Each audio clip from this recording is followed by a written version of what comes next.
In my city, Hyderabad, nowadays people are saying Prophet Muhammad sallallahu alaihi wasallam personally never ate beef. He just said it's halal and they are avoiding it. Can you give a reference? Did the Prophet ﷺ eat beef or not? First of all, it is quite strange for people to make assumptions. But what is weird when their assumptions are related to the Prophet ﷺ. So, assuming that the Prophet ﷺ did not eat beef, who are you to avoid it? Say, Sheikh, this is Sunnah. Okay. The Prophet ﷺ was proven from the authentic Sunnah not to eat garlic or onions. People of Hyderabad, do you have the guts not to do that? So, oh, Sheikh, what do you mean? Most of our food is based on onions. We can't live without onions. So, what will you do? This is not Sunnah, Sheikh. This is something that the Prophet did not do, so we're not obliged to follow it. Subhanallah. When it suits your desires, you make a way out for it. When it doesn't, you simply say that the Prophet did not do it. Knowledge is not taken this lightly. You don't shoot from the hip. You don't give verdicts like this without accountability, without being responsible. And this is what we had just talked about. Responsibility in Islam as our values. You are not allowed, akhi, to just state such generic and wide statements without any proof. Cows were mentioned about among the livestock in chapter 6, Surah Al-An'am, at the very end. And Allah told us about the camels, the cows, the goats, and the sheep. 8 pairs mentioned in the Quran. Not only that, in the farewell Hajj pilgrimage, the Prophet alayhi salatu wasalam sacrificed cows on behalf of his wives. And if it was bad, he would not have done that. He would not have harmed the poor who ate from this sacrifice. So you don't have to have a specific hadith stating that the Prophet ﷺ ate strawberries. And he used to use jam and peanut butter in his breakfast. What is this? What is halal is known. What is haram is known. Now, what made the people of Hyderabad and others come to this conclusion? Because there is a hadith where the Prophet ﷺ said that the milk of cows is a cure and means of healing. And the meat of cows is an illness. So I said, okay, alhamdulillah. Hadith authentic? It's authentic. Yeah, khalas. Done. Wait a minute, what do you mean by done? So the Prophet said, it is an illness. You have to look what the scholars of Islam said. You don't even know Quran or memorize it. You don't even know Arabic. And you just come and give verdicts like this, left, right, and center? This is not logical. This is irresponsible.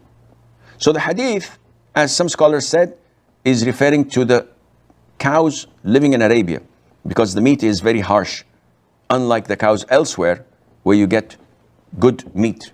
Go to South Africa and you find fine meat. In Kenya, in Uganda, in all these places, excellent cow meat, beef that is.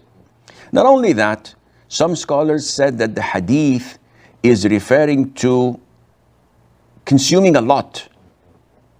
So if you consume a lot of beef, this is bad for your cholesterol levels and for your heart diseases that may develop. But if you are regular and moderate, there's nothing wrong in that. So again, Haifa, this is baseless what these people say. Nowadays, there's an innovation, a new trend. After Fajr prayer, after it's concluded, people are making dhikr. After 5-10 minutes, all of a sudden you see people prostrating. They're not in Salah. And they prolong their prostration. After finish, my friend, come.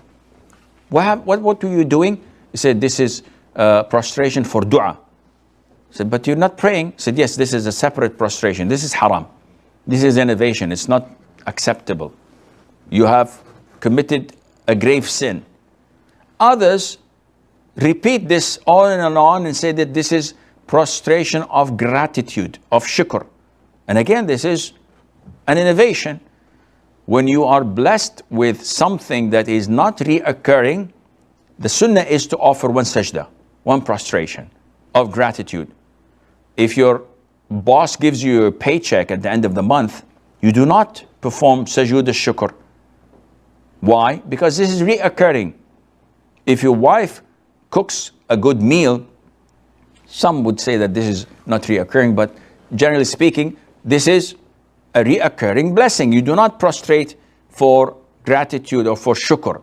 But if someone tells you that your uncle who was in ICU for 6 weeks has woken up from his coma and now, mashallah, he's communicating and he's becoming better, then you may prostrate, because this is one in a lifetime occasion that requires showing and expressing your gratitude to Allah, etc. And Allah Azza wa Jal knows best. Assalamu alaikum. Bismillah. My question is, if a brother has a current account with a conventional bank and he uses it to make a transaction, would that transaction, would the thing they be basically bought, would that become haram? Or would the money be halal still? Did he buy it from haram money? Yes or no? No, halal money. So why would it be haram? Because of the conventional bank, even though there was a, because of the conventional bank, and even though there was like a Sharia complaint. So let's assume your logic is correct and forget about buying something with that money. The question should be, I have a conventional bank account and I have 1,000 quid in it, 1,000 pounds. Is it halal for me to use or not? Shouldn't it be this way?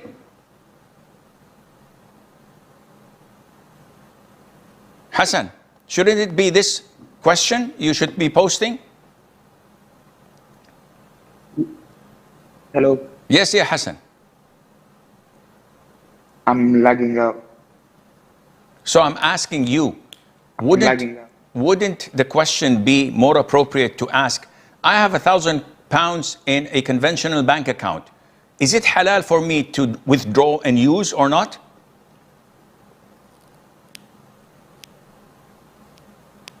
Okay, ponder in this question and then come back to me. If you say it's haram, I'll give you my bank account to send it, inshallah.